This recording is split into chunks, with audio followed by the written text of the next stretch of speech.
Hey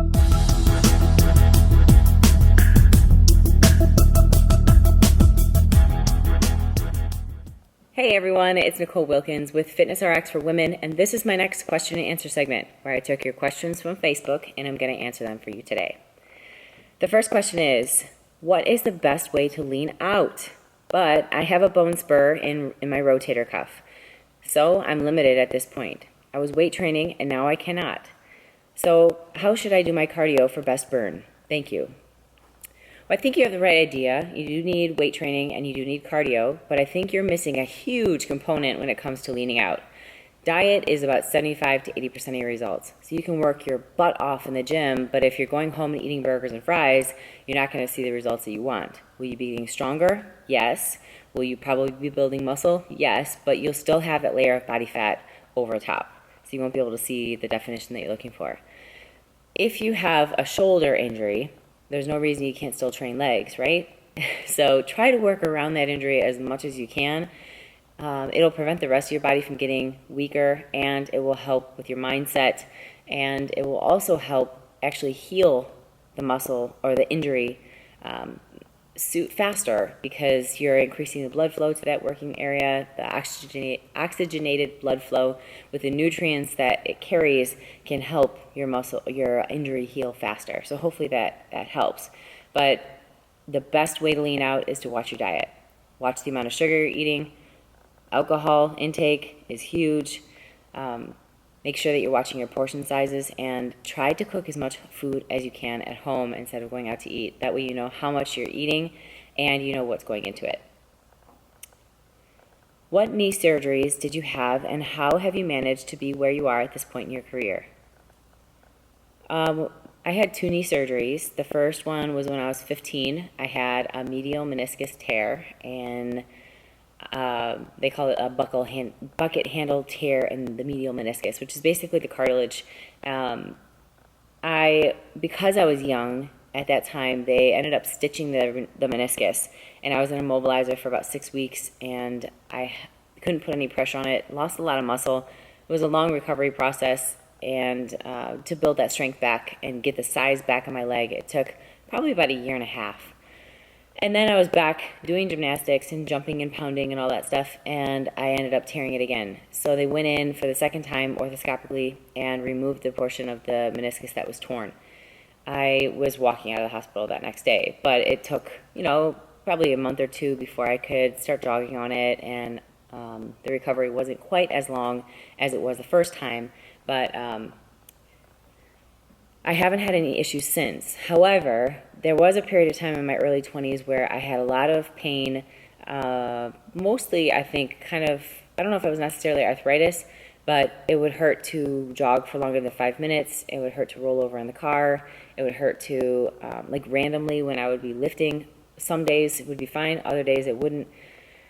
Rolling over in bed sometimes would hurt. So I started taking glucosamine chondroitin, and that has really made a huge difference in how my knee feels on a regular basis. I warm up very, very good. I don't run. I don't sprint like every single day. I listen to my body, and I know how far I can push it and when I need to kind of back off. Cross training is really important to me. I mix it up. I do the stairs. I run. I incline walk. I do the elliptical. I'll go outside and do sprints at the track or bleachers. So I really try to mix it up so that I don't get used to that just repetitive motion that can cause some knee issues. So how do you keep from cheating on your diet? Well, I would be lying if I said I never cheated on my diet. Nobody is perfect. But some things that really help keep me focused are setting goals. So I have a photo shoot next week, and that's going to make me stay on track. Or I have an event to go to that I want to wear a dress at, and if I gain weight, it's not going to fit right. Setting small goals can help you keep you focused in the meantime, but also not thinking in your head that in order for you to get lean, you have to eliminate all of these foods, and you can only eat, broccoli, fish, asparagus, green beans, chicken, rice, and oatmeal. If you're going to do that, yes, you'll see results, but eventually you'll get to the point where you're feeling deprived, and then when you do have stuff that's off of that plan, you end up binge eating and can't stop because you don't know when the next time you're going to have something like that is. So you got to get it all out of your system and then go back 100% clean, and that's when that yo-yoing starts. So what helps me not go and blow it is a macro counting approach, where you are tracking your food every day. I still measure out my food. I still pack my food everywhere I go because I like the convenience of it, and it helps keep me focused. If I go too long without eating, then I make poor decisions. I know what restaurants I like to eat at because they serve healthy, and I feel much better when I am taking care of my body. If I have a piece of chocolate, I count it toward the food that I'm eating that day, and I don't feel guilty about it. So if I do have a dessert or a treat or a drink, it's planned out, and I don't regret it one bit. I enjoy every second of it, and then I move forward from it.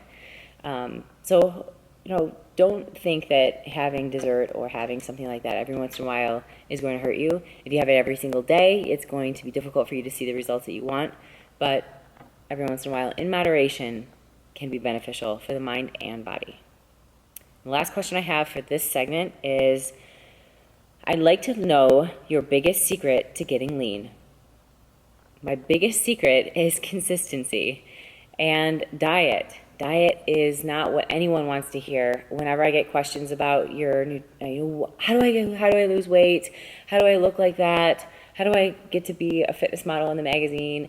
I work out all the time and I'm not seeing the results that I want. Working out is only part of the whole thing. Yes, you need the muscle, because if you didn't have the muscle when you lost the body fat, you wouldn't see any definition. So weight training is important. Lifting heavy is important. Don't be scared. Cardio is good for the heart. It's good to help burn calories. It's especially if you like to have a little bit higher caloric intake. If you add a little bit of cardio, it can help keep you in a good place. But diet is really the number one thing. You've got to be aware of how much you're eating every day.